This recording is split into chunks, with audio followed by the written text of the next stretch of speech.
একদিন সভা করে বসে আছে না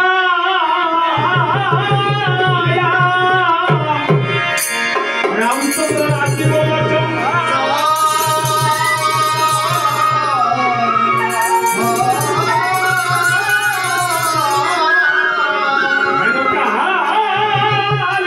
একজন সভা মাঝে দিলেন বড় তাই মুড়িকে দেখিয়া রামচন্দ্র সম্ভ্রমে উঠিল।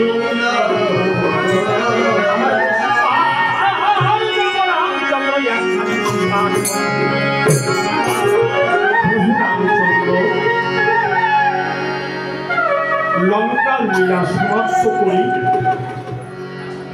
ভক্ত রাবণকে কথা দিয়েছিল তিনজনকে উদ্ধার করবে। কথা রেখে ভক্ত রাবণকে মুক্তি দিয়ে অযোধ্যা মাঝে একটু সভা করে বসে আছে। ওই সভা মাঝে অগ্রসর হয়েছেন একজন বৃদ্ধ নাম অগস্ত্য। অগস্ত্যকে দেখা মাত্র রামচন্দ্র রাজা সিংহাসন ত্যাগ করে নতমস্তকে প্রণাম দিয়ে বলছে, মহাবলী আপনি প্রশাসনের প্রবেশন করুন আর বলুন কি জন্য আগমন করেছেন অতবেলা সভা।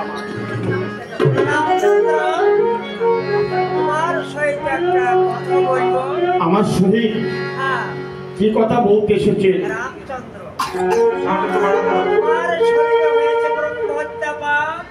আমার শরীরে ব্রহ্মহত্যা পাপ। মহামণি কিসে আমার শরীরে ব্রহ্মহত্যা পাপ হয়েছে? কিসে পাপ হয়েছে? তুমি যে লঙ্কা রাবণ আর কুম্ভকর্ণকে নিহত করেছো। লঙ্কা রাবণ কুম্ভকর্ণ তারা রাক্ষস। রাক্ষস মহামণি না না, তুমি ভেবে দেখো শরৎকালে সাগরের কূলে যেদিন মা দুর্গা পূজা করেছিলাম সেই পূজার পূজারী কে ছিল? রাবণ। তাহলে তিনি বেদজ্ঞ ব্রাহ্মণ। নিশ্চয়ই মহামণি, নিশ্চয়ই আমার মনে পড়ে যায় আমি যেদিন লঙ্কায় বসে অকাল বোধন পূজা করেছিলাম, আমি বনবাসী হয়ে আমার কুলপুরোহিত ছিল না কাছে, আমি রাবণকে আমন্ত্রণ করেছিলাম রাবণকে পূজার পৌরোহিত্য আমি তুমি বরণ করেছিলাম। রাবণ যদি পূজার পৌরোহিত্য বরণ করে সে আমাকে উচ্ছ্বাস করে। মহামণি আমি সত্য সত্যই পাপে লিপ্ত হয়েছি, তবে এই পাপ থেকে মুক্তি পেতে হবে। বলুন তো কি করতে হবে? রামচন্দ্র এই পাপ থেকে মুক্তি পেতে গেলে চারটি যজ্ঞ। চারটি যজ্ঞ: রাষ্ট্রীয় যজ্ঞ, রাষ্ট্রীয় যজ্ঞ, নরমের যজ্ঞ, নরমের যজ্ঞ, গমের যজ্ঞ আর অশ্বমের যজ্ঞ। ক্ষমা করবেন, রাষ্ট্রীয় যজ্ঞ করবো না আমি, কারণ অন্য রাজাদের ছোট করে বড় হওয়ার মধ্যে কোনো চাপ হবে, কারণ আমার কাছে সবাই সমান। আপনি বলুন নরমের যজ্ঞের বিধান কি? কেমন নরমের যজ্ঞের বিধান আছে বিধান মাত্র 108টি নরকুণ্ডের যজ্ঞ। অসম্ভব মহামণি, একে ব্রহ্মকে পাপে লিপ্ত হয়ে যদি নরহত্যা হোক আমি করতে চাই না। আপনি বলুন গমের যজ্ঞের বিধান। গমের যজ্ঞের বিধান 108টি গৌমুণ্ডের যজ্ঞ আহুতি দিতে হবে। একই পর্যায়ে চলে যায় মহামণি, একই পর্যায়ে চলে যায়। একে ব্রহ্মকে পাপে লিপ্ত হয়ে যদি নরহত্যা করতে চাই না মহামণি, আমার যা শেষ পথে আমি তো অস্ত্র ধরতে চাই না, আমি তাকে হত্যা করতে চাই না। আপনি দয়া করে বলুন আমার পক্ষে যে যজ্ঞ সম্ভব সেই যজ্ঞের বিধানটি আপনি আমাকে পাপ থেকে মুক্ত করুন। তাহলে তুমি অশ্বমের যজ্ঞ করো। অশ্বমের যজ্ঞ করতে হলে কেমন তার বিধান? অশ্বমের যজ্ঞের বিধান দ্রব্যাদির প্রয়োজন। মাত্র একটি অষ্টবর্ণের অশ্বমের যজ্ঞের। কিন্তু মহামণি অষ্টবর্ণী অশ্বমের অযোধ্যা ভবনে নেই। আমার অযোধ্যা ভবনে আছে মাত্র পঞ্চম বর্ণীয়। হ্যাঁ, কোথায় অশ্ব পাবে? তুরাঙ্গনগর মেঘরাজ ভবনে। কে আমায় এনে দেবে? তোমার বিপদের কাণ্ডারে হনুমান। ও দয়ালা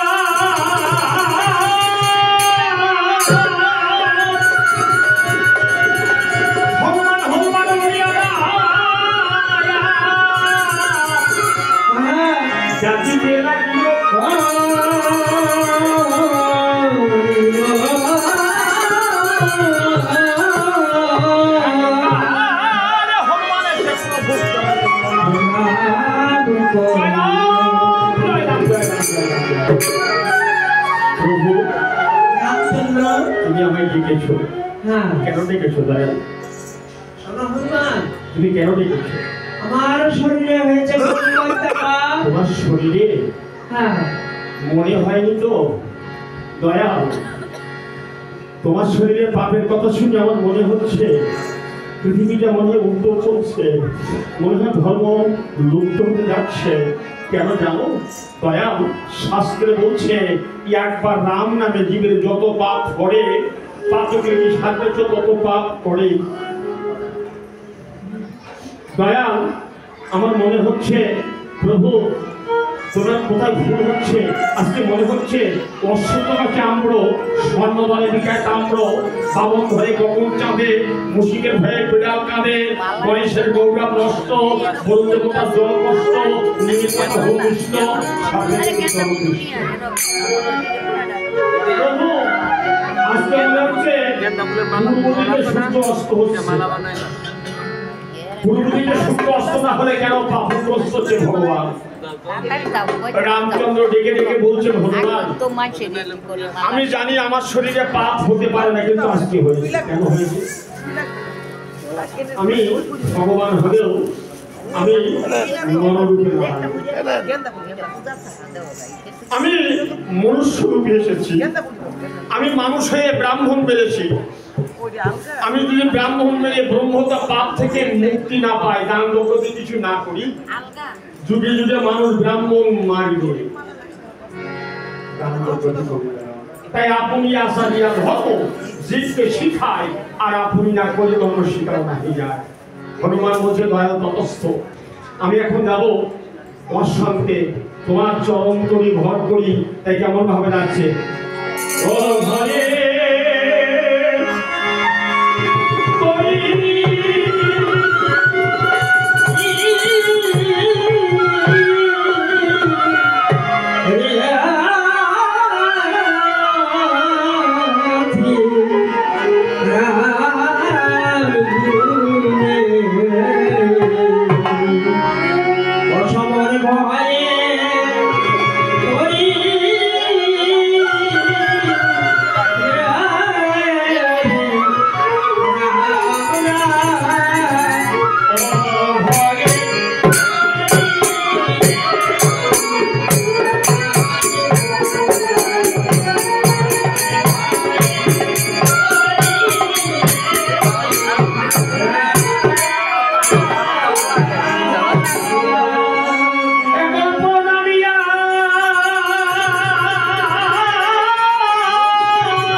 আমাদের মতো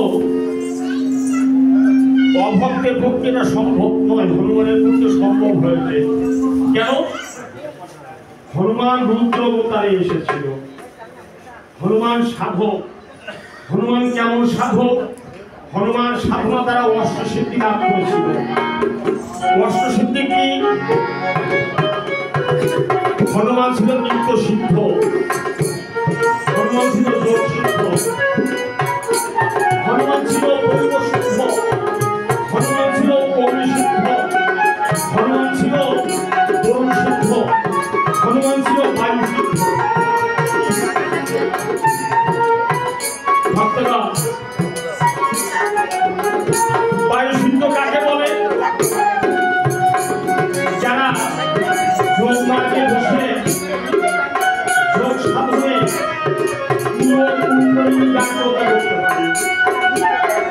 যারা যারা আজ্ঞা চক্র জাগাতে পারে, যারা আজ্ঞা চক্র থাকে, যারা মনের ঢুকে উপলব্ধি করতে পারে, যারা মনটা সহস্রবারে রেখে ঈশ্বরের নাম করতে পারে, তারা সুন্দর, যারা বরুণ সিদ্ধি করে, তারা জলে ধ্যান করে, জল তাকে রূপায় না। যারা অগ্নি সিদ্ধি করে, আগুনের পরে বসে ধ্যান করলো, আগুনটা সহ্য করে না। হনুমান ছিল বরুণ সিদ্ধ, হনুমান ছিল যোগ সিদ্ধ, হনুমান ছিল অগ্নি সিদ্ধ, হনুমান বায়ু সিদ্ধ। কারণ কবরের আশীর্বাদে তার জন্ম, কবরের গতি দিয়ে চলে যাচ্ছে। হনুমান কেমন তার গতি ছিল? মনের গতিতে। মানুষের মনের গতি কেমন? হনুমানের চলার গতি। হনুমান মুহূর্তের মধ্যে দিয়ে মেঘালেকে প্রণাম দিচ্ছে। তুমি ভক্তগণ, হনুমানের বহির্রূপটা বানরের, কিন্তু আদর্শটা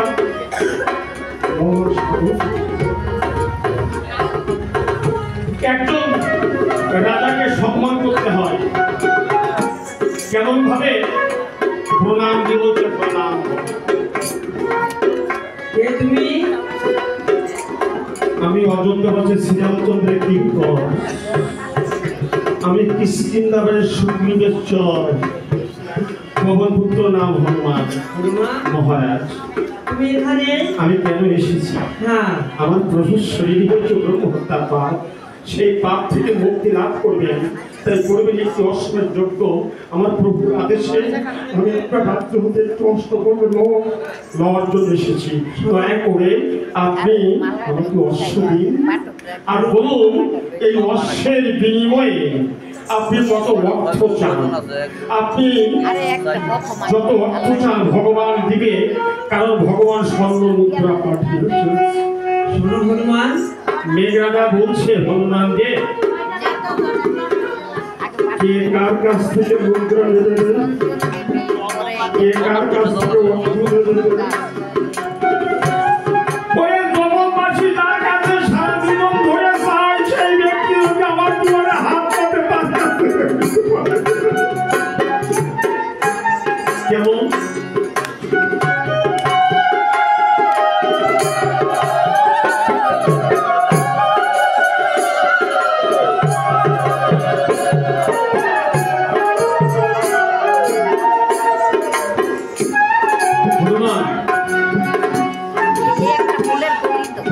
পলি রানা তুইলা পলিটা গেল অবশ্য যদি ভগবানের কাছে লাগে, তো পলিটা তুই আমার একটা ফুল যদি ভগবানের পূজায় লাগে, আমার মতো ভগবান কেউ নেই। কেন জানিস? জগৎবাসী ভগবানের কাছে চায়, ভগবান আমার কাছে যাচ্ছে। তবে আমিও চাই, কি চাই? এই জগতে চাওয়া পাওয়া ভিন্ন ব্যক্তি নাই। শিশুরা ভূমিষ্ঠের সঙ্গে সঙ্গে মার কাছে কাঁদছে, যাচ্ছে কেন? খেতে যাচ্ছে। মা বসে আছে, কখনো তাকে মা বলে ডাকবে। বাবা বসে আছে, কখন আমার সন্তান বড় হবে। ধনী ধন যাচ্ছে, ভক্ত ভগবানকে যাচ্ছে, ভগবান ভক্তের কাছ থেকে ভক্তি যাচ্ছে। তবে আমি চাই, কি চাই? আমি কি চাই? হনুমান তুই বলিস, হনুমান আমি টাকা মতো ডাকতে পারিনি, আমি কোনো সাধন জানি না, ভজন জানি না। হনুমান এই শেষের দিনে দর্শের বিনিময়ে প্রভুর আনন্দদাতা রাতুল চরণে স্থানীয় ভগবান আমাকে পার করে দিয়েছে। হনুমান ডেকে ডেকে বলছে, প্রভু জগতে এই সর্বপ্রথম একটি ভক্তকে দেখলাম, যে অর্থ চায় না।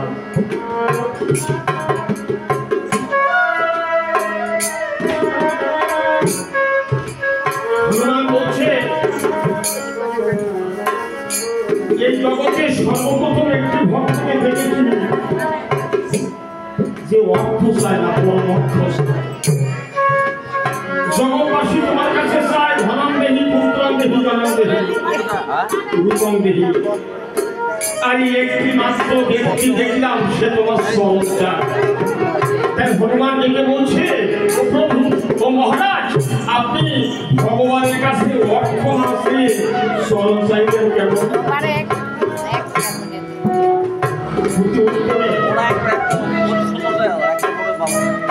ওই মেয়েটা ডেকে ডেকে বলছে, তোমার স্মরণে না গেলে ভগবানের স্মরণে আর স্মরণে না গেলে মরণেও তাকে পাওয়া যায় না। তাই আমি ভগবানের স্মরণে স্মরণে মরণে যেন ভগবানের নাম করতে পারি। ভগবান আরেকটি প্রণাম দিলেন।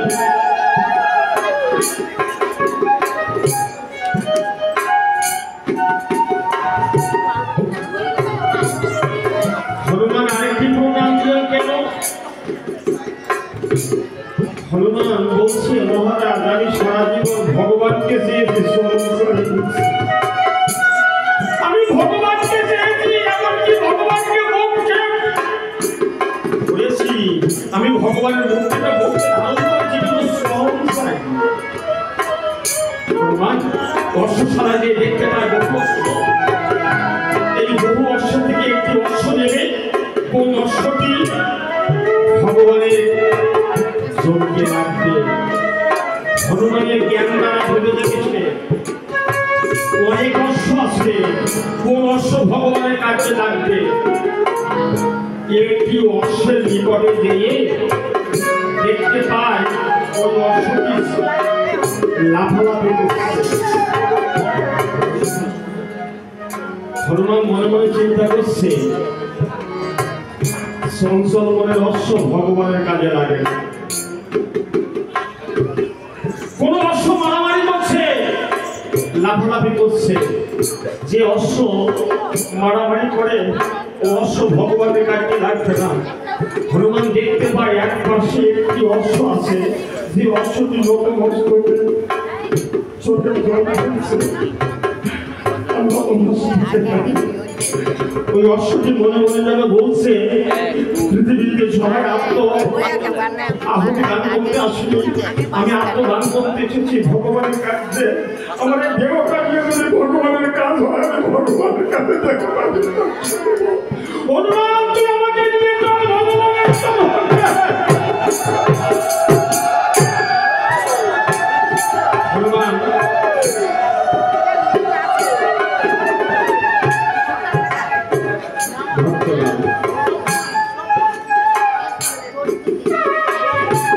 হনুমানের একটা শিক্ষা দিয়েছে। কি শিক্ষা দিয়েছে?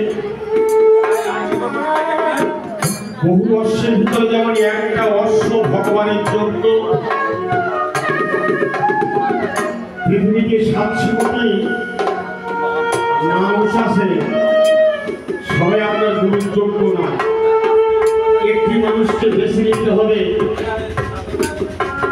যে আপনার জীবনের গুরুত্ব নিতে পারে, যে আপনার জীবনে সুপথ দেখাতে পারে, চলার পথে হাত ধরিতে চলাটা বানিয়ে দেয়, তাকে জানি গুরু বলে, তাকে পেলে নাইকম হয়, যাকে পেলে ভয় থাকে না, যাকে পেলে মানুষের ভিতরে ভক্তির সঞ্চয় হয়, যে আলোর পথ দেখাতে পারে, এমন একজন ব্যক্তি প্রতিপক্ষের জীবনে।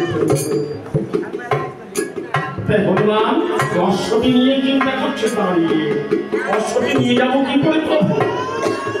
আমি একা চলতে পারি, কিন্তু অশ্ব নিয়ে যেতে পারি না। দয়াল, দয়াল, তুমি আমাকে শক্তি দাও, আমাকে ভক্তি দাও, আমি যেন অশ্বটা নিয়ে আমি তোমার কাছে আসতে পারি। তাই হনুমান কেমন ভাবে অশ্ব নিয়ে যাচ্ছে? সারি পদ ভরে অশ্ব নিয়ে হেঁটে মাথায় ভয়ে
তোমার কৃপা বলে অশ্ব এনে রেখেছি তোমার চরণ জগতে। দয়াল, এই মুহূর্তে তোমার চোখে আমার দ্বারা কোন কর্মটি করতে হবে, তুমি আমাকে আদেশ করো। তোমাকে আরেকটি আদেশ পালন। আরেকটি আদেশ?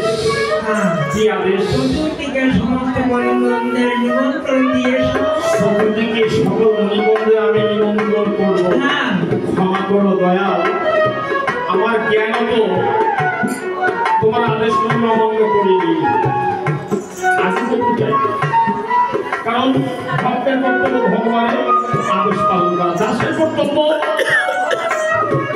আদেশ পালন করা। কিন্তু আমি পাচ্ছি না, কেন জানো দয়াল? আমি তোমাকে জ্ঞান দেব, ভগবানকে জ্ঞান দিতে পারি, আমার ব্যক্তি জগতে আছে, কিন্তু হনুমান দিচ্ছে।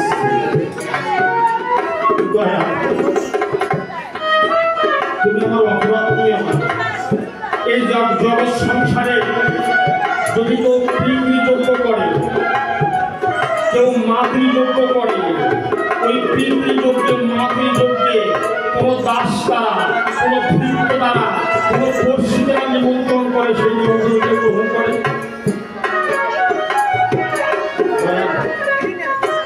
আমি তোমার দাস, আমি বনের পশু, আমি নিমন্ত্রণ করলে কোনো নিমন্ত্রণ গ্রহণ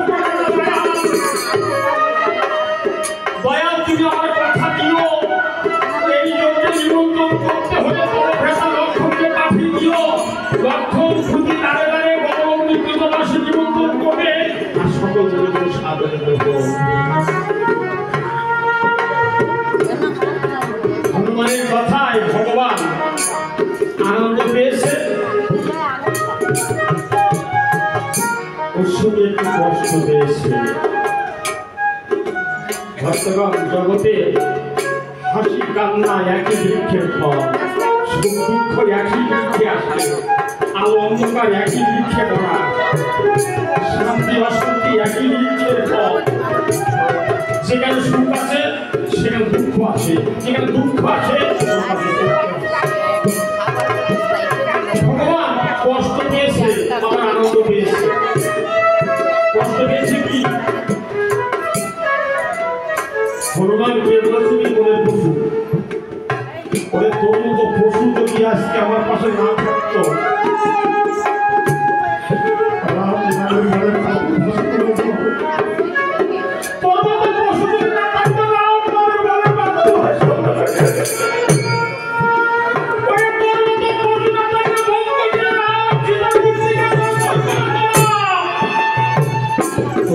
পশু না থাকলে আমি রাবণের মতো ভক্তকে দর্শন করতে পারতাম।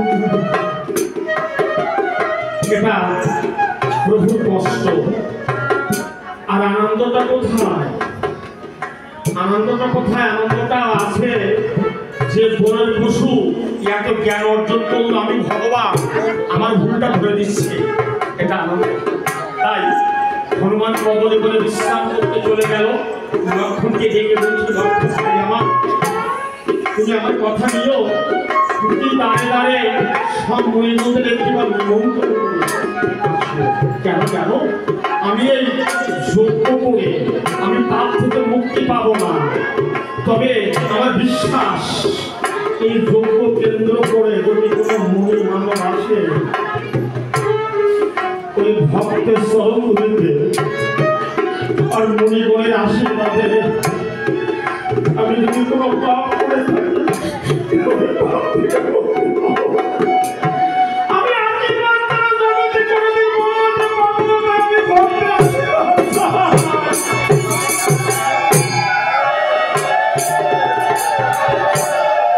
লক্ষণ আমার কেমন ভাবে নিমন্ত্রণ করতে যাচ্ছে। ভক্তগণ, যেখানে আছে নদী সেখানে আছে উন্নতি, আর যেখানে নদী নেই সেখানে উন্নতি নেই। বিশ্বকবি বলেছিলেন, আমার মাথা নত করে দাও হলে তোমার চরণ ধরা করে আমার ছোট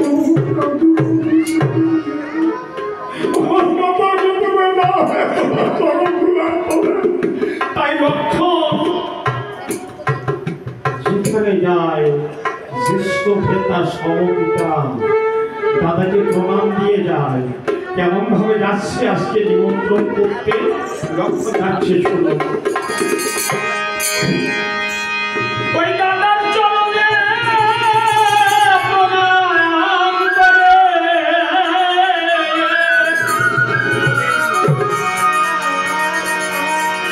আমার ঠাকুর ভাগ্য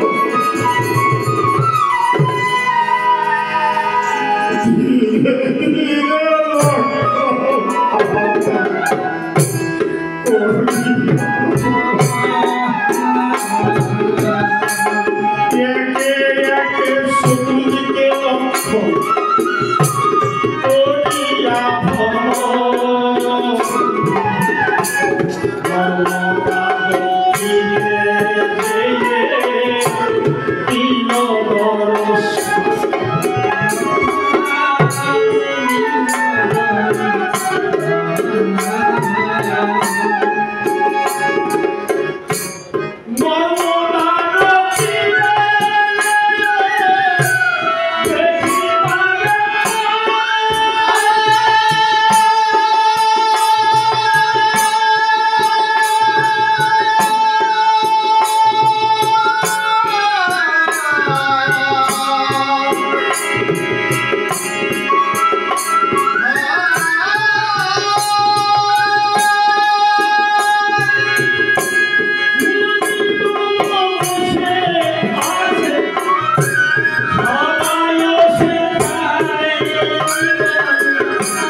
অবশেষে নর্মদা নদীর তীরে উপস্থিত হয়েছে, যেখানে বসে সকল মনিগণ একত্রে প্রীতির দর্পণ করছে, আর কেহ বা মাসির দর্পণ করছে। ভক্তগণ দর্পণ শব্দ কি? পিতা মাতার উদ্দেশ্যে, যেমন আজকে মাতৃ দর্পণ হয়েছে। ওই বেদমন্ত্র উচ্চারণ করা, কোন ব্রাহ্মণ ডেকে, কোন মুনি মানব ডেকে বেদমন্ত্র উচ্চারণ করা আত্মমুক্তির জন্য ওটা তর্ক। আর তর্ক শব্দ তৃপ্তি, কিসের তৃপ্তি? মনের তৃপ্তি। সন্তান যদি পিতা মাতার শ্রদ্ধার সঙ্গে শ্রাদ্ধ না করতে পারে, মনের তৃপ্তি লাভ করতে পারে না।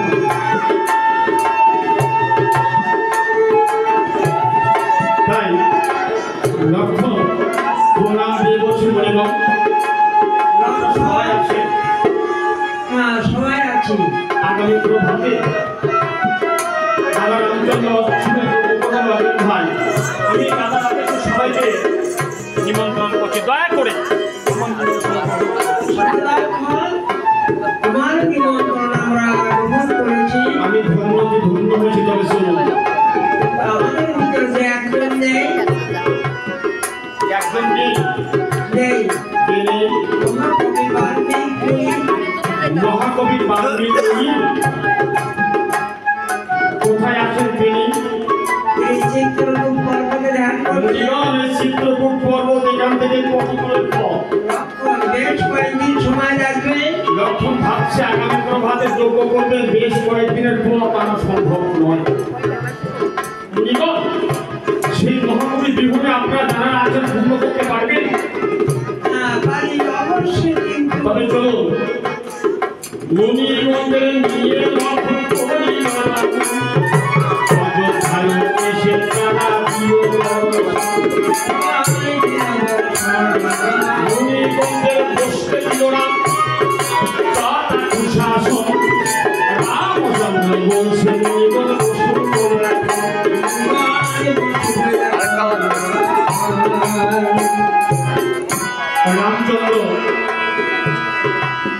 রামচন্দ্র নিজ হাতে কুশাসন দিয়ে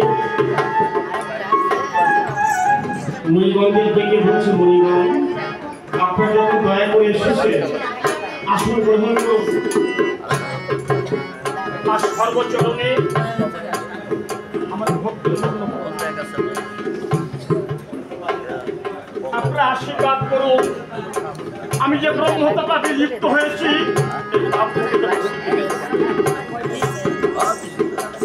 ভগবানের প্রণামটি মুনিগণ গ্রহণ করলেন। সেদিন ভগবানকে প্রণাম দিলেন, ষষ্ঠঙ্গে গ্রহণ করেছিলেন। কারণ জগৎ পিতা প্রণাম দিচ্ছে। জাগতিক জগতে কোনো বাবা যদি সন্তানকে প্রণাম দেয়, গ্রহণ করে, ভগবান জগৎ পিতা ভক্তের চরণে প্রণাম দিচ্ছে, যার প্রণাম তার চরণে ফিরিয়ে দিলেন। কিন্তু একদম প্রণাম ফিরিয়ে দিলেন না। যেটা বলছে রামচন্দ্র, রামচন্দ্র তুমি যে যজ্ঞগুলিতে হয়েছে, যোগ অনুভব করেছ, তোমার মানে যোগেশ্বরী আছে তো? আপনি জগৎরক্ষী সীতা দেবীর কথা বলছেন? হ্যাঁ রামচন্দ্র, তোমার আত্মশক্তি সীতা তোমার কাছে আছে তো? সীতা দেবী এই অযোধ্যা ভবনে নেই। অযোধ্যায় নেই? না। কোথায় আসে বলতে পারো? কত হয়ে গেল, তাকে তো আমি নির্বাক করে দিয়েছি। সে কি রামচন্দ্র? তাহলে এই যজ্ঞটা বন্ধ করে দাও। কেন জানো? তোমার বামে যদি না থাকে আত্মার শক্তি, এই যজ্ঞের প্রতি আসবে না তোমার ভক্তি। আর ভক্তি না এলে তুমি পাবে না মুক্তি। কারণ ভক্তি তো মুক্তির লক্ষ্য নয়। জগতে ভক্তি আছে, মুক্তি আছে, ভক্তি নাই, যজ্ঞ বন্ধ করে দাও।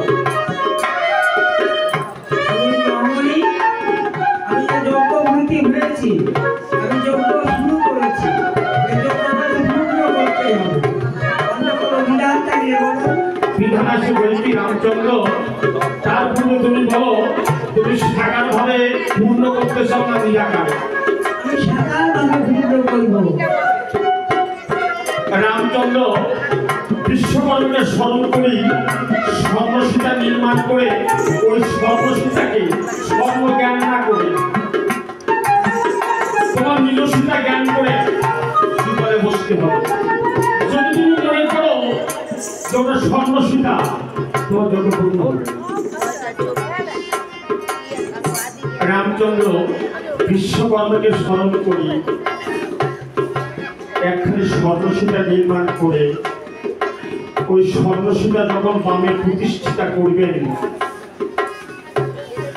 ভগবানের একটা মায়া দৃষ্টি পড়ল স্বর্ণসীতার চোখে। ওই স্বর্ণসীতার দৃষ্টির সঙ্গে ভগবানের একটা দৃষ্টি পড়ল, চোখের মিলন হলো। যখন ভগবানের দৃষ্টিটা স্বর্ণসীতার চোখে পড়ে গেল, ভগবান মায়া জগতে হারিয়ে যাচ্ছে।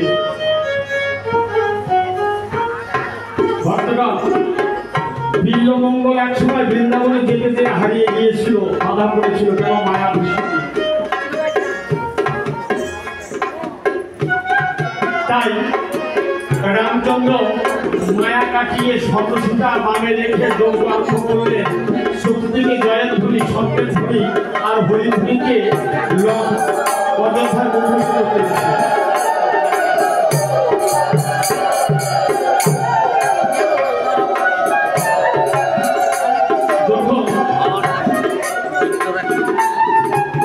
সবাই আনন্দিত, কিন্তু একদম আনন্দ পাচ্ছে না। কি আনন্দ পাচ্ছে না?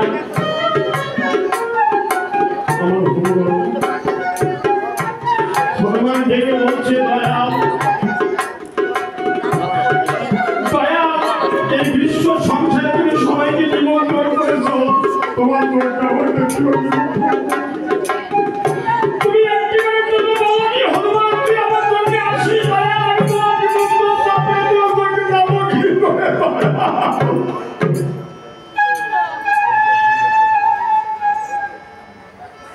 কিন্তু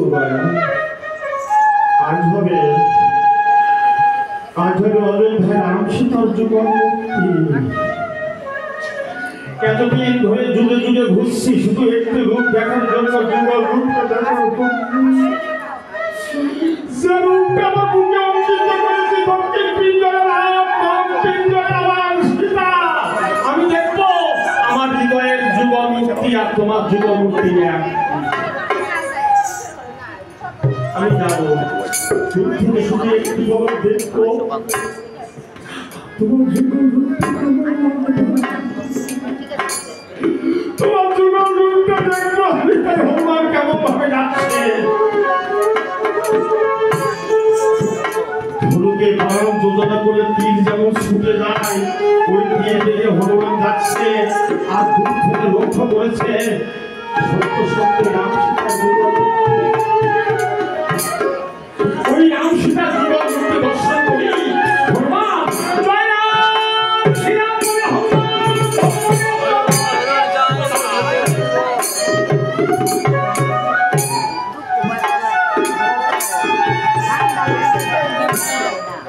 ভগবান ভক্তকে কাছে পেয়ে শুভ সন্ধ্যে মাথায় হাত দিয়ে আশীর্বাদ করছে, বৎস দীর্ঘ জীবী হও।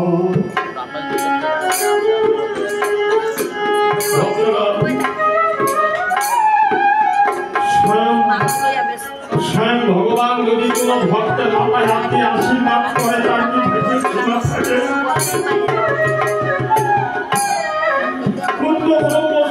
রামচন্দ্র ভক্তকে আশীর্বাদ করতে হনুমান আনন্দে উদ্ভাসিত হয়ে বড় আশা নিয়ে হনুমান জানে না স্বর্ণসীতা। হনুমান ডেকে ডেকে বলছেন,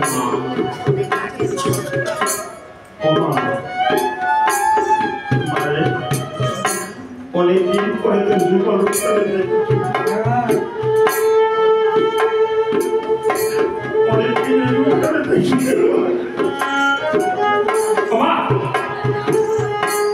প্রভু আমাকে বেড়ানো করে আশীর্বাদ করেছে, তুই আমাকে আশীর্বাদ করবি। শুধু আশীর্বাদ না, আজকে আমি তোর কাছে আশীর্বাদ না, আজকে আমি তোর সহজ স্পর্শ করে প্রণাম করে আমি তোর কোলে বসে বুকে মাথা রেখে শুনে আমি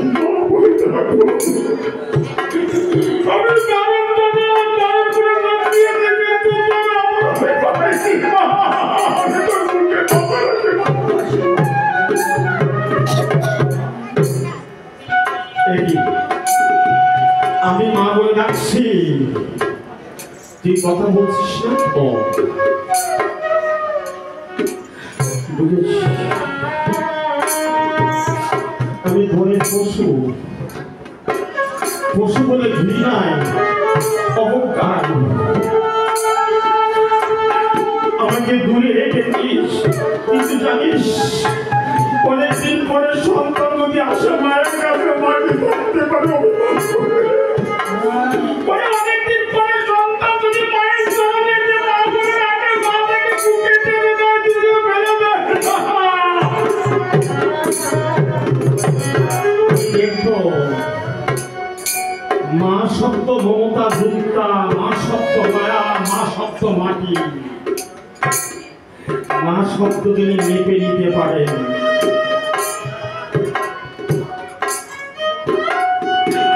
যতক্ষণ আমার মাথায় হাতে আশীর্বাদ না করবে পড়ে থাকবো,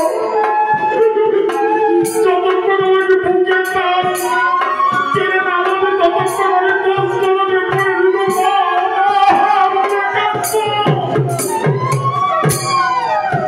ভগবান মায়ের চরণে প্রণাম দিয়ে কিন্তু ভাঙা কপাল ওই স্বর্ণ সীতা তাকে আশীর্বাদ করছে না, হনুমান মাথা তুলে চাইছে না।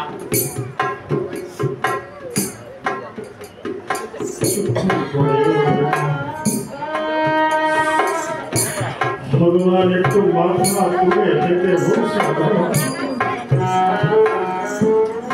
তুমি বলতে পারো মা কেন আমাকে আশীর্বাদ করলো না, মা কেন অভিভাবনী তুমি আছে, মা কেন কথা বলছে না, বলতে পারো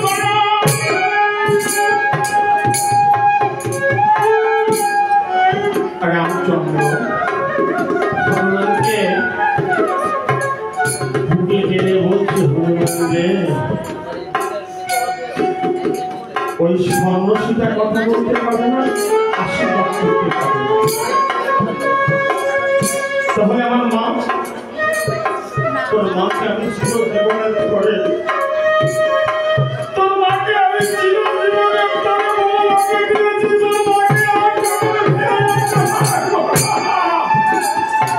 হনুমান প্রভু চরণ যুগলে পড়ে জড়িয়ে কেঁদে কেঁদে বলছে, দয়াল বল কোন দোষে কোন অপরাধের জন্য আমাকে বনবাসে দিয়েছ।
আমি সাগর মাঝিলাম, এই সাগর মাঝিলাম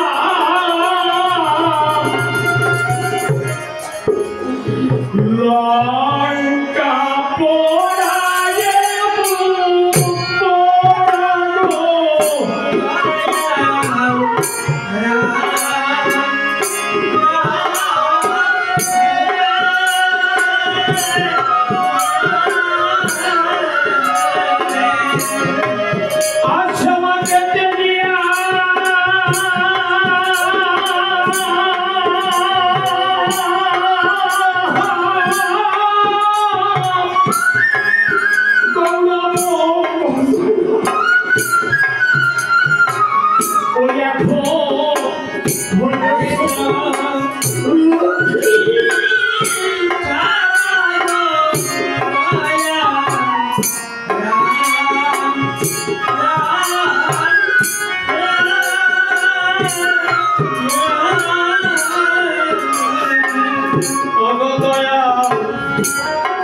এই লক্ষ্মী ছাড়া পুরুষেরা যে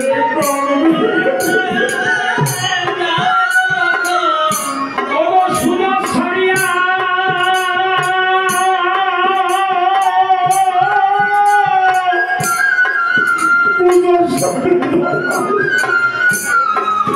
বিপদ পায়ে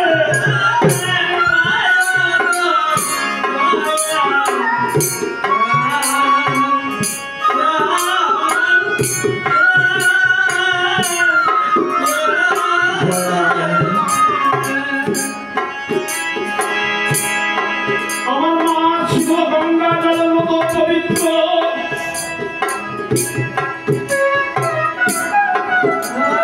আমার মা ছিল পশ্চিমের সতী, আমার মা ছিল সরল একটি নারী, আমার মা ছিল এই কুলের লক্ষ্মী, আমার মা ছিল এই কুলের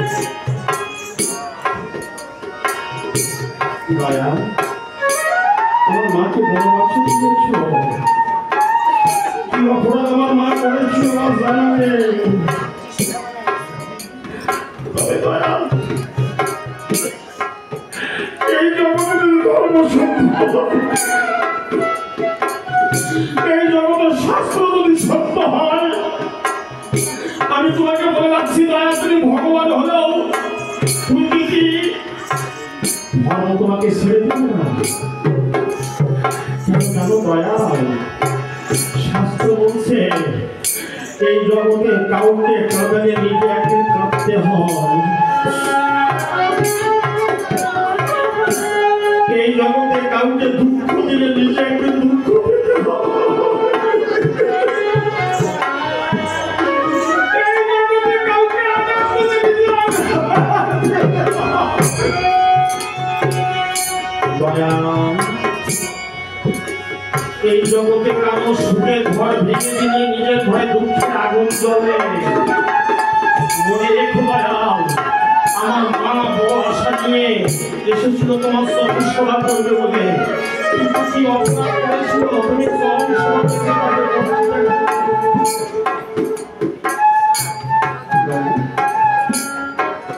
আমি তোমাকে বলবো আমার মা কেমন ছিল। আমার মা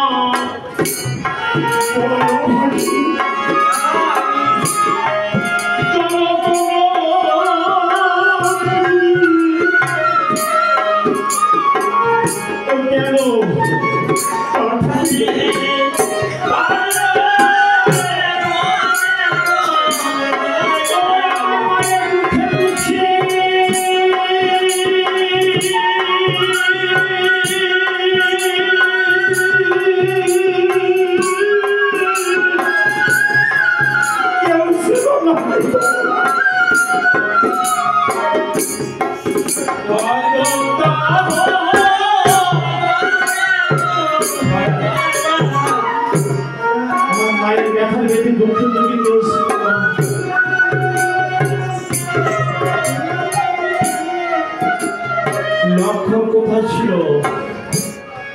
মা যখন বনবাসে গ্রহণ করেছিল লক্ষণ কোথায় ছিল? লক্ষণ লক্ষণ কেন মায়ের চরণ জড়িয়ে মাকে ফিরে আনতে পারেনি? আমাকে বলনি কেন? ও গো দয়াল, কোথা সে লক্ষণ ছিল নাকি তখন, যখন কানে চলে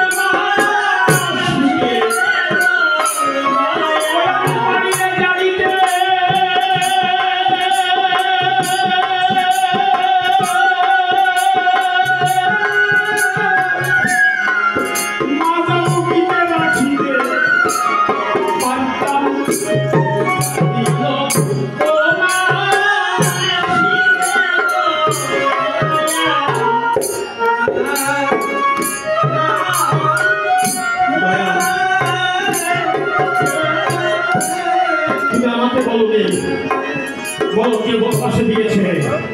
যে বনবাসে দিয়েছে আমার মাকে, আমি তাকে ক্ষমা করবো না। আমি আমাকে যে মাকে হারাই করবো। ভগবান রামচন্দ্র মানে এই মাতৃ হারার কথা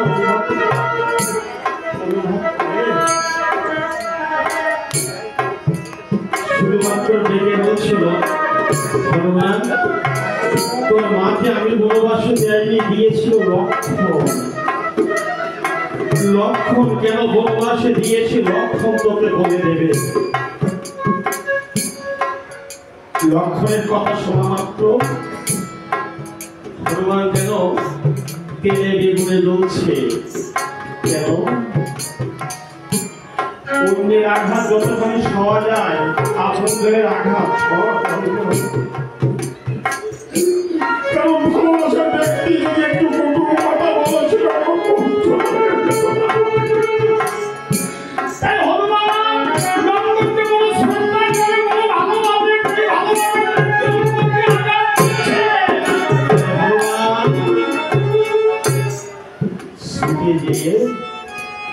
লক্ষণকে জড়িয়ে বলছে, ও খুড়া, ও তুমি শহরের লক্ষণ ওই বন্ধ দিয়েছি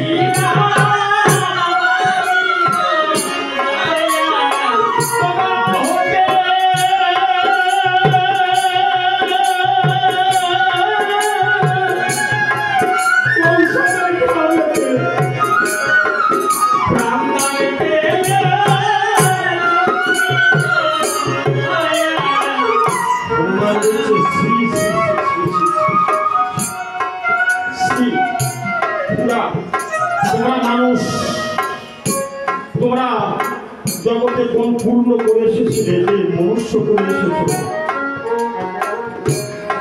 আর আমি কি পাপ করেছিলাম যে আমি পশু কুলে জন্মিয়েছি? কিন্তু একটি পশু হয়ে মানুষের জন্য যা করে গেল, মানুষ হয়ে তার কিছু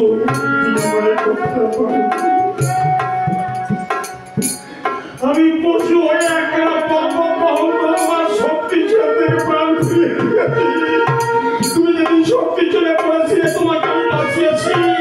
আর তার বিনিময়ে তুমি আমাকে কোনো মাল দিয়ে না।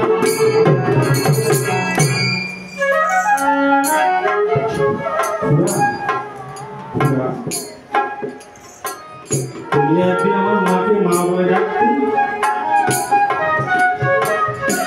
তুমি না ৭০ বছর আমাকে মা, আমার মায়ের চরণটা পূজা করেছ।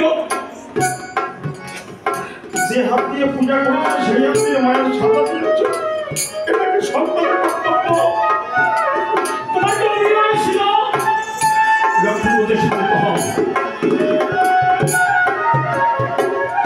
ভগবান, তুই আমাকে কাটা ঘায়ে নুনের ছিটে দিস না। তোর কথাগুলি যত শুনছি তত মনে হচ্ছে এই জগতে রাক্ষস বিশ্বাস যা না করতে পারে আমি তাই করেছি। কিন্তু ভগবান, মায়ের সে মাসি এত বড় হয় আমার জানা ছিল না। শুধু দেখলাম তোকে হনুমান রে, যে মায়ের চরণ সেবা করবো বলে নিজের মাকে ত্যাগ করেছি, যে মায়ের চরণ সেবা করবো বলে আমি 14 বছর অনাহার সারাদিন রায় কাটিয়েছি যে মাকে উদ্ধার করবো বলে আমি শক্তিশালী মানুষ দিয়েছি। আমি যে হাত দিয়ে পূজা আমি সেই হাত দিয়ে মাকে দিয়েছি সাজা, কিন্তু মাকে সাজা দিলাম কেন এটা তো জানতে চাই না।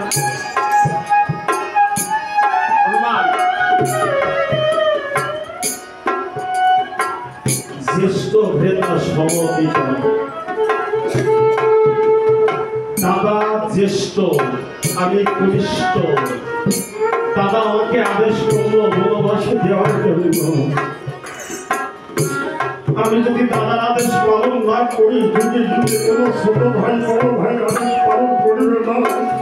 তাই জাগতিক জগতে ছোট ভাইদের শিক্ষা দিতে এদের কোনো অপরাধ করে থাকি। আমি এই জগতে ছোট ভাইদের শিক্ষা দিয়ে কোনো অপরাধ করে থাকি।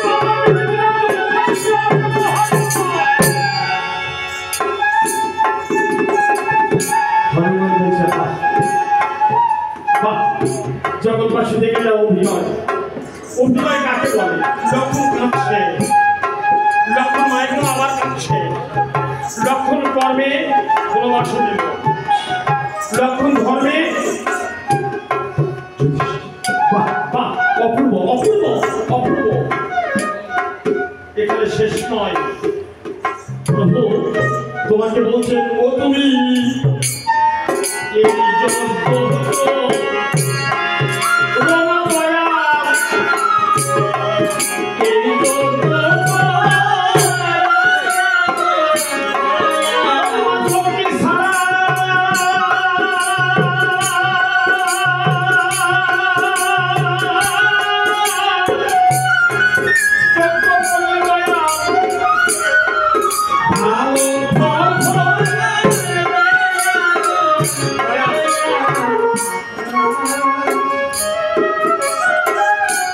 যেখানে লক্ষ্মী নেই সেখানে নারায়ণ থাকে না।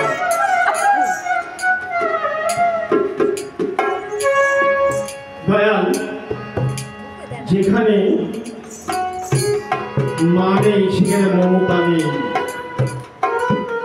যে গৃহে মা ডাক নাই সেই গৃহে কোনো মায়া নাই। আমি বলে যাচ্ছি দয়াল, মায়ের জন্য করতে হবে। যেখানে শক্তি নাই সেখানে মুক্তি নাই, যেখানে ভক্তি নাই সেখানে মুক্তি নাই। দয়াল, যেখানে মা নেই সেখানে সন্তান নেই। আমি চললাম, হনুমান চলে গেল, মা থেকে হাত হয়ে কাঁদতে কাঁদতে চলে গেল। রামচন্দ্র মণিগঞ্জে থেকে বলছি, মণিগঞ্জ আমার যজ্ঞ পূর্ণ হবে কি করে? একটা মুক্তি ছাড়া দুইয়ে পারবেন অরহিতা, তিনি ভক্ত নেই, অর্থাৎ ভগবান নেই, শক্তি নেই, ভক্তি নেই, মুক্তি নেই। মুড়িগঞ্জে বলছে রামচন্দ্র তোমাকে ব্রত পূর্ণ করতে হবে। এখন জয়পত্র লিখে জয়পত্র অর্শের ভাড়া দিয়ে ছেড়ে দিতে হবে। ওই অশ্বটাকে তাদের জয় করে ফিরে আসতে যজ্ঞ পূর্ণ হবে। ভগবান একখানা পত্র লিখেছে, এই পত্রখানা লিখে দেখে বলছে, প্রভু পত্র লিখেছি। প্রভু বলছে, মুনিগণ পত্র লিখেছি, পাঠ করি। হ্যাঁ, পাঠ করো। যদি কোনো ভুল হয়ে থাকে আপনারা ক্ষমা সুন্দর দৃষ্টিতে দেখবেন, আমাকে ভুলটা মার্জনা করে দেবেন। রামচন্দ্র আনুগত্য স্বীকার করে পত্রটা পাঠ করছে। কি লেখা আছে দেখে, অযোধ্যাতে যজ্ঞ করলাম, রাজি বলো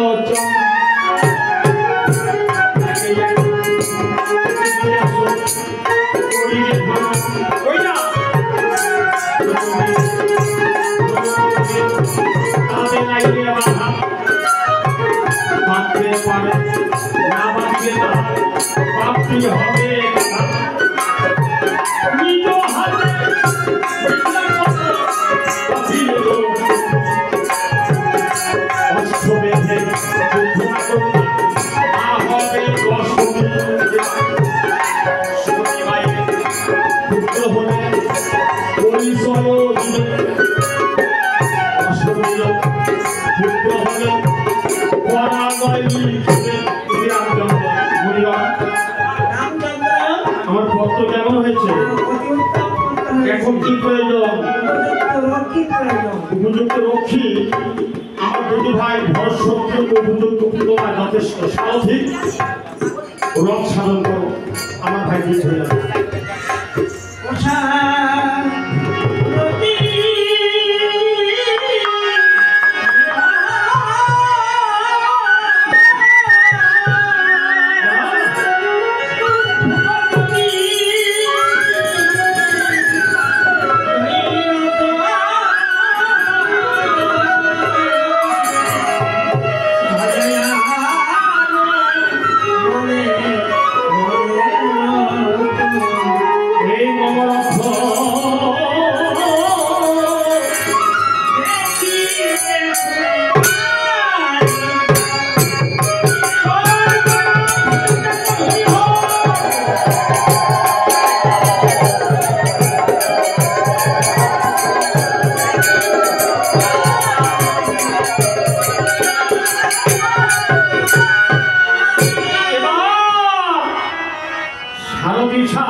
ও ডাকছে ঘরে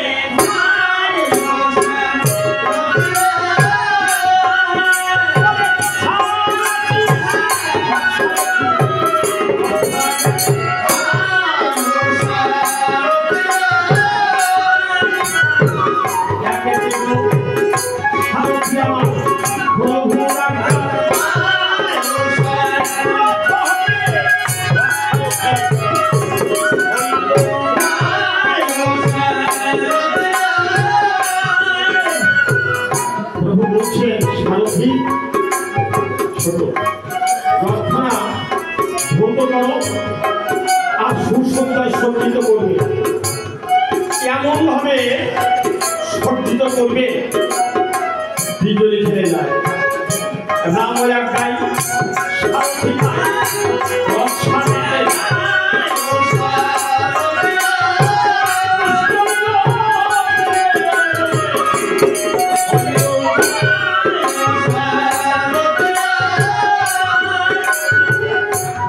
অযোধ্যার পুষ্করী শোভা কেমন কেমন দেখতে, কত সুন্দর, কত মনোরম সারথী ভাষা প্রকাশ করছে। ভক্তগণ শুনছে রামায়ণ জগতে ভালো আলোচনা আছে, বন্ধু সমালোচনা। রামায়ণ মহাকাব্য তাই আলোচনা, মহাভারত মহাকাব্য তাই আলোচনা। ভালো মানুষের জীবনে আলোচনা হয়, কিন্তু মন্দ মানুষের জীবনে নিয়ে সমালোচনা হয়। তাই কেমন ভালো সারথী ভাষায় করি না, কেমন ভালো দেখে যাবো।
মধ্যে যে ভিডিওছে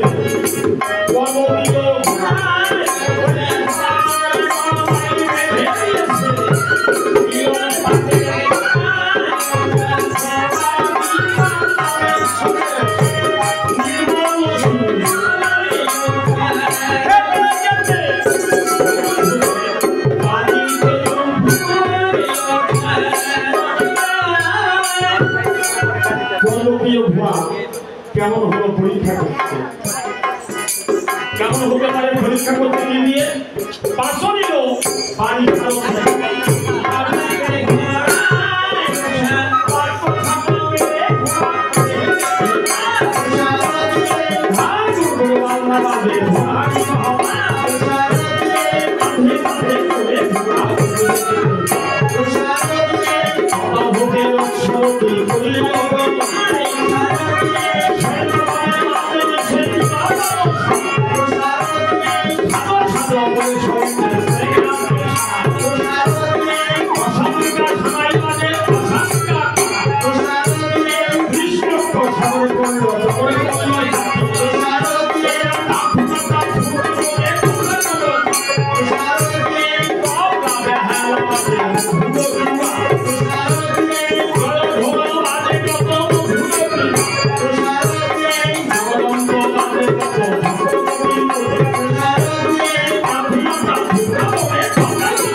অপূর্ব সামগ্রী ভক্তরা শুনছে রামায়ণ। অনেকে প্রশ্ন করতে পারে রামায়ণ নিয়ে কোথাও আলোচনা হয়, কোথাও সমালোচনা হয়। আলোচনা শব্দ আলোকে চেনা। রামায়ণে আছে সোনার জল, সোনার মাছ, সোনার পুষ্করী। এত সোনা ছিল, সোনার সব হতে পারে, কিন্তু জল হয় কি করে? জল তো লিকুইড, সোনাতে লিকুইড নয়। যে সোনার কথা বলা হচ্ছে, যে সোনা সে সোনা নয়, এটা কাব্যের সোনা। যেমন বিশ্বকবি বলছেন আমার সোনার বাংলা। কবির ভাষায় কবি বলছেন সোনার বাংলায়, সোনার মাঠে সোনার সত্য হবে। মা শিশুকে বুকে করি বলছে আমার সোনামণি, সোনার মালিক। শিশু কি সোনা?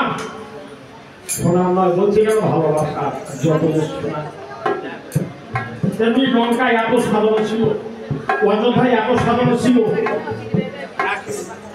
সব স্বর্ণময় মনে হতো। তাই রামচন্দ্র ওই যে নিজ হাতে লোকের অর্থ দিলেন সারিয়া, ওই পূর্ব দেশে দিলে অর্থ, উত্তরে পূর্ব দেশে লোকের অর্থ ঘুরিয়া গেলায়, বসিয়া ছিলেন নিয়োগ রাজের ভাবিছে লোকের অর্থ পেয়ে ফেরিসে রাধিয়া। এখন ভালো ছিল জয়পত্র পাঠ করিল রামচন্দ্র কি পত্র লিখেছে? আগের দিনে না মোবাইল ছিল না, পত্র মাধ্যমে সংবাদপত্র দেওয়া হতো, তাই না? তবে আগে ছিল ভক্তিমার্গের নেটওয়ার্ক, সেটা সাধন যোগ্য। একজন মুনি একজন মুনিষের কথা বলত। তাই লিখেছে, দেখে অযোধ্যায় যোগ্য করে না আমরা কি বড় অর্জন, একে একে চব্বিশ কষ্ট করিতে ভ্রমণ করবে, তাতে গাইলে মাথা মারতে পারে না, মারতে তার বাপতে হবে কথা। নিজ হাতে কাটিয়ে দেব অশ্বমেধের যুদ্ধের কথা না হবে নষ্ট। সতী মায়ের পুত্র হলে করি করবে, অশ্বমের পুত্র হলে করা যায় নাকি? দেখে বলছে রামচন্দ্র তুমি এমন পত্র কেন লিখেছ? আমিও তো সতী মায়ের পুত্র, আমি যোদ্ধা, প্রমাণ করবো। রামচন্দ্র তোমার মাতা সতী না আমার মাতা? অশ্বমেধে বসে আছে, এদিকে দুটি ভাই যুদ্ধে যাচ্ছে। ওই যে দাদার চরণে প্রণাম করে করিল যাব,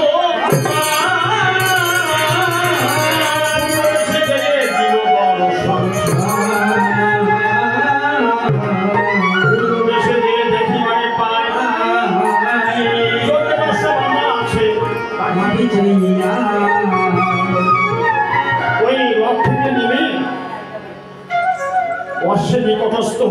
বলছে আমাদের যজ্ঞরস্য কে বন্দী করেছে? আমাদের যজ্ঞরস্য আমি বন্ধন করেছি। তোমার নাম? নীরদ রাজন। আরে নীরদ রাজন তুমি করেছো? অশ্ববন্ধন। এই অশ্ববাহিনী যুদ্ধ করতে হয়। বিনা যুদ্ধে যজ্ঞের তুমি আমার যুদ্ধ বলতে পারো নাকি? পরীক্ষা করে দেখো। পরীক্ষা নয়, কোন মায়ের অঞ্চল, কোন মায়ের অঞ্চলে কোন লুকাও আমাদের বাড়ি প্রাণ দেবে কেন? তাহলে তুমি যুদ্ধ করবে না? বেশ, অর্থ ছেড়ে দিতে পারি। কেমন করে? অর্থের ভারে যে অতি কর্মের সহিত পত্রখানা লিখিছ, এক পাশে নিজ হস্তে সই করে দাও। রামচন্দ্র মাতা সতী, রামচন্দ্র মাতা সতী। সারথি যুদ্ধের মাদল বাজিয়ে দাও, প্রমাণ করবো রামচন্দ্রের মাতা সতী না সতী। বুঝিয়ে দেবো তোমা বলবা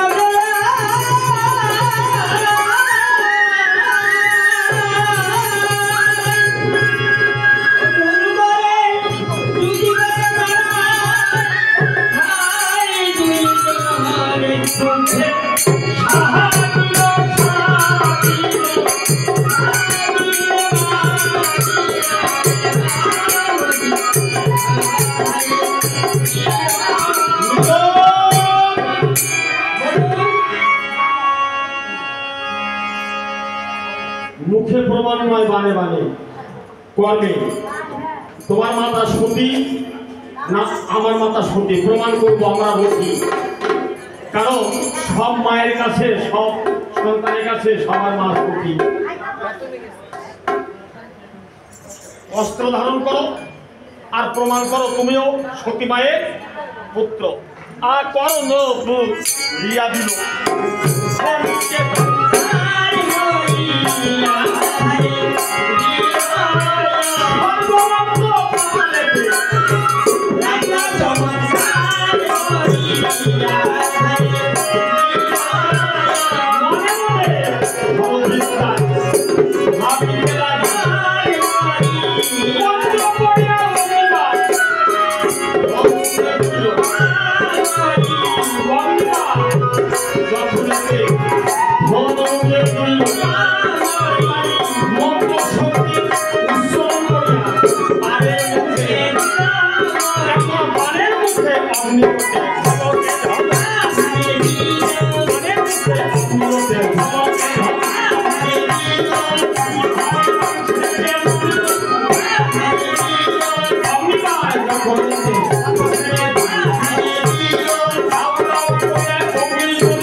যখন বান ছাড়ছে একে অপরকে বান কেটে ফেলছে। যখন বান কাটছে তখন যেটা বলছে এই বানের প্রাণটা মারবো, প্রাণটা নিয়ে নেব। তখন বলছে না দাদা, যজ্ঞের শুরু নিয়ে কাউকে প্রাণে না মেরে ফলে বলে বলে কৌশলে আমরা কাউকে প্রাণে না মেরে আমরা বন্দি করতে পারি, বন্দি করে পরাজিত করবো। তাই মনে মনে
তুমি কি আর যুদ্ধ করবে? আমি পরাজয় স্বীকার করলাম। পরাজিত কারণ আমাদের কাছে বন্দী হয়েছে, তাই না? হ্যাঁ, তবে তুমি সাংঘাতিক বীর যোদ্ধা, আমাদের বান কেটেছো। তুমি যে আমাদের বান কেটেছো তাই ধন্যবাদ তোমাকে দেবো না। দেবো কাকে জানো? তোমার পিতা মাতাকে। কেন? তোমার মতন সন্তান উপহার দিয়েছে সমাজে, বীর পুত্র উপহার দিয়েছে তোমার পিতা মাতাকে। আর তোমার শিক্ষা গুরুকে প্রণাম জানায় যে শিক্ষা দিয়েছে। তবে আমাদের যোগ্যদর্শ এক এক করে চারজন করে তুমি একবার তুমি আমাদের যোগ্য আমন্ত্রিত। তবে তোমার আমাদের জন্য কি সাহায্য করবে? যত তাড়াতাড়ি কাজ দেবো। এ দাদা আর কয়টা লাগবে? কবে দিবেন? আর এক সপ্তাহ লাগে। তোমার বন্ধন মুক্ত করে দিলাম। ওই যে বিপদের বন্ধন মুক্ত করার অশ্ব দিয়ে তো সারিয়া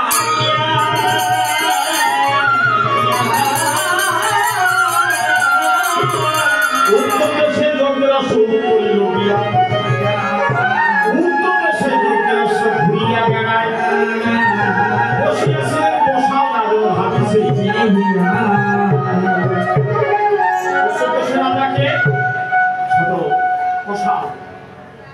দেখতে পাই যজ্ঞরস্য পাঠ করেছে পত্র, পাঠ করে দেখতে পাই ইতি রামচন্দ্র।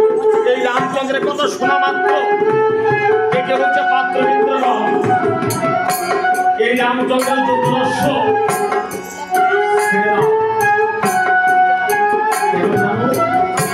আমি বসা আমার কন্যা কৌশল্যা আর কৌশল্যা পুত্র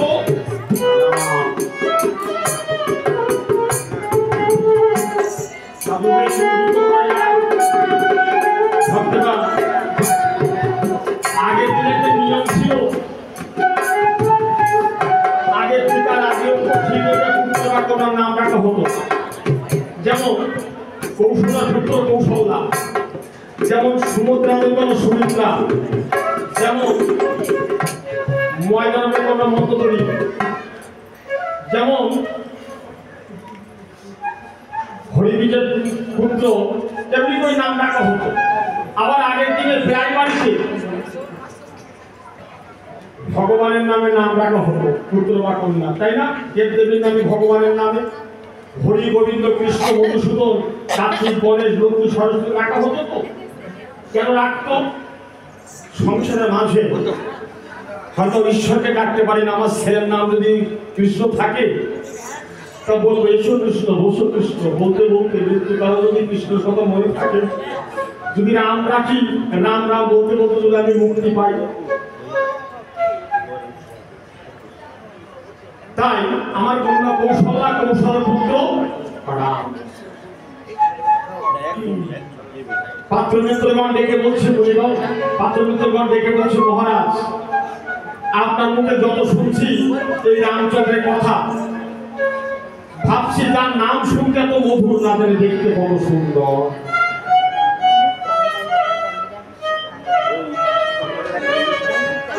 ভগবানের নাম যদি এত মধুর হয়, দেখতে কত সুন্দর। তাই কাহিলেন কে? কবি নজরুল কাহিলেন। রাজরানী হরি বলে কাঁদছে, সখীরা বলছে হরিকে। ভাব দিয়ে গাইলেন, কি গাইলেন? সখী সে